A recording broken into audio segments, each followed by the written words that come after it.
조갑제 TV 시청자 여러분 안녕하십니까. 2019년 2월 12일 오후 4시를 앞두고 있습니다.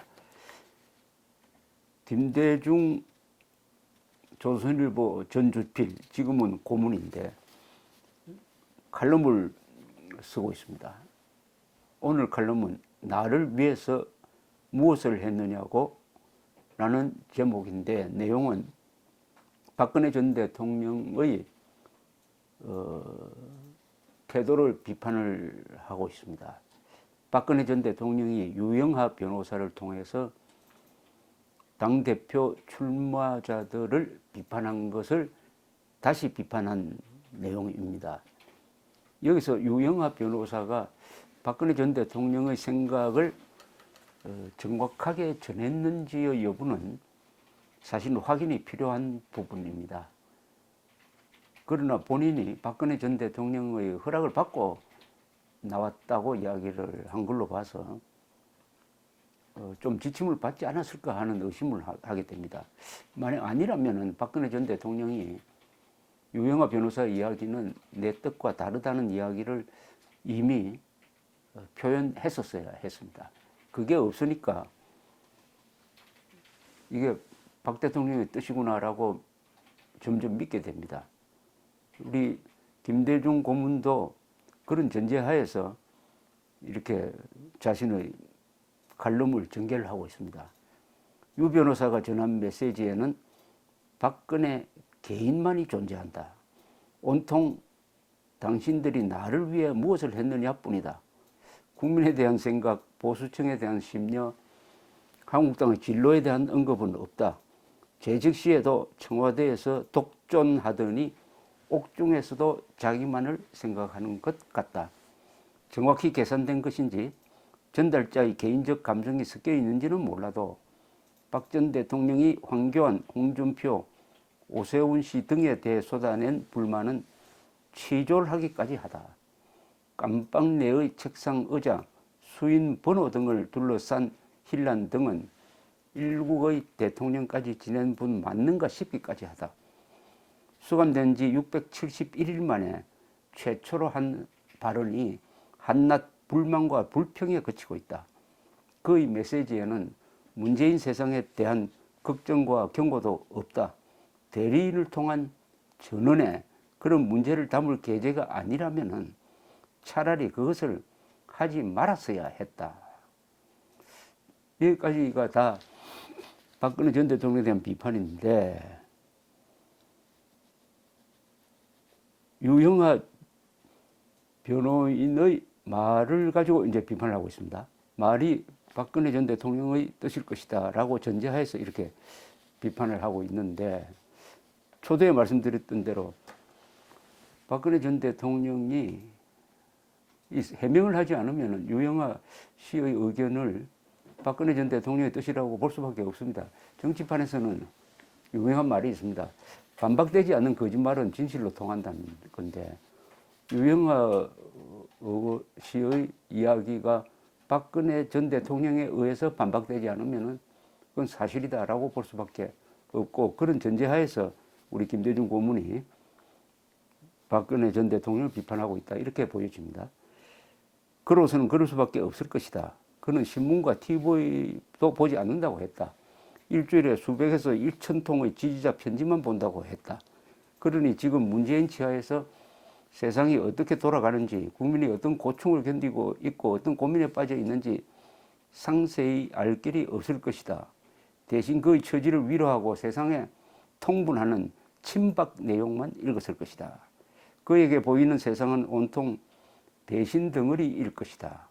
전언에 따르면 박 전 대통령이 최근 북핵이나 경제 문제에 걱정스러운 말을 했다지만 그 한마디가 전부다. 탄핵 이후 문정권 2년 동안 사람들, 특히 보수층은 이 나라가 어디로 끌려가는지, 우리의 미래는 과연 있는 것인지에 대한 우려와 불안에 시달려 오면서도 박 전 대통령에 대한 연민의 정을 가져왔다. 그것이 누구의 잘못이건 어떤 정치적 곡절에 의해서건 우리가 뽑은 보수 대통령이 2년 동안 감옥에 갇혀 있는 상황을 가슴 아파했다. 이제 박 전 대통령의 정치 안목이 어느 선에 머물러 있는지를 미루어 알 수 있는 상황에서 사람들은 그에 대한 정을 정리할 수 있게 되었다. 이게 상당히 의미가 있는 말인 것 같습니다. 박근혜 전 대통령에 대한 정을 정리할 수 있게 되었다. 이번 발언으로. 때마침 박치하에서 안보참모 역할을 했던 김관진 씨는 법정에서 잘못이 있었다고 판단한다면 지휘자인 내게 책임이 있으니 부하들 대신 나를 처벌해달라는 요지의 발언을 했다. 박 전 대통령의 처지를 가슴 아파하는 많은 국민도 그가 죽어서 사는 길을 택할 것을 바라왔다. 그 길은 한국당이 집권할 때 가능하다는 것을 그는 모르는 것 같다. 그의 재판은 역사의 정치 재판으로 기록될 공산이 크다. 그런 상황에서는 신체의 구속보다 명예의 구원이 더 의미가 있는데도 그는 그것을 모르는 것 같다. 정치란 괴물은 그의 인신구속 해제를 야당 분열의 촉매로 삼을 수도 있다. 그러지 않아도 친박 신당설이 심심치 않게 나도는 것을 보면 현재의 권력은 그들의 입맛에 따라 박근혜 씨의 석방 또는 사면으로 야당을 또다시 분열의 와중으로 몰아갈 수도 있다. 이제 중요한 것은 자유한국당의 대응이다. 결론적으로 한국당이 다시 박근혜로 인해 과거에 휘말리는 상황으로 가서는 안 된다.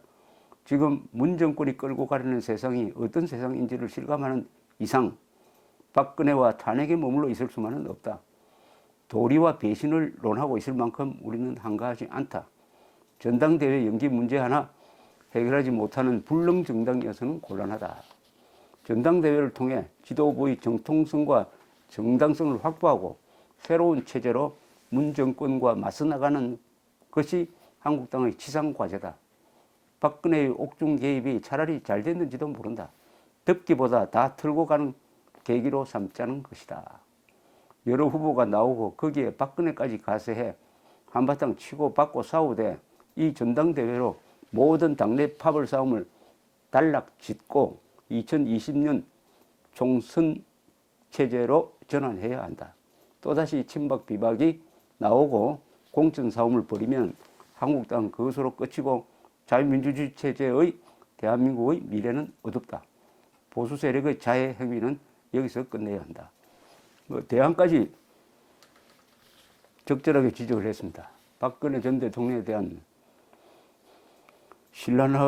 신란하다고까지 느껴질 정도의 엄격한 비판을 한 다음에 어떻게 할 것이냐. 차라리 이번 자유한국당 전당대회 또 경선 과정을 통해서 박근혜 탄핵 문제를 다 토론을 해보고 정리를 하는 게 좋겠다. 정리를 하는 게 좋겠다. 그렇다면은 유영하 변호사의 전언이지만은 이걸 통해서 박근혜 전 대통령을 조금 더 정확하게 알게 된 것이 그나마 다행이다. 이런 논지라고 생각이 듭니다. 이 전당대회와 경선 과정은 당내의 여러 노선 차이 그리고 이념의 차이를 이렇게 인정하고 그것을 다 격렬한 투쟁을 통해서 녹여가지고 2월 27일 투표로서 노선을 결정하는 어떤 사람을 뽑음으로써 그 사람이 대표하는 노선을 결정하는 것이죠. 그런 용광로와 같은 역할을 했으면 좋겠다는 생각을 저도 갖고 있습니다. 박근혜 전 대통령의 남은 역할은 정치는 아닙니다. 정치는 권력투쟁입니다. 권력을 잡기 위한 게임에 박근혜 전 대통령은 참여해서도 안 되고 참여할 수도 없습니다. 박근혜 전 대통령의 남은 역사적 역할은 애국이라고 생각합니다. 지금은 애국이란 말보다 구국이 맞겠죠. 나라를 구하는데 뭘 할 거냐. 요것 하나만 생각을 하면은 사소한, 다른 것은 다 사소해지지 않을까. 누가 섭섭하다든지 하는 그것보다 그 아버지 박정희 대통령이 목숨을 걸었던 민족의 재단에 목숨을 건다는 표현을 박정희 대통령이 유신선포 때 한 적이 있습니다. 실제로 또 그렇게 되었습니다. 그 박정희 대통령이 근사하게 만든 이 나라가 깽판이 되든지 아니면은 저 김정은 쪽으로 넘어가든지 하는 것을 막기 위해서 나는 뭘 할 거냐 하는 것, 거기서 답이 나올 것이라고 생각합니다. 그 생각이 투철하면은 이번 유영아 씨가 전한 그런 수준의 이야기보다는 심금을 울리는 이야기를 저도 듣고 싶습니다. 직접. 감사합니다.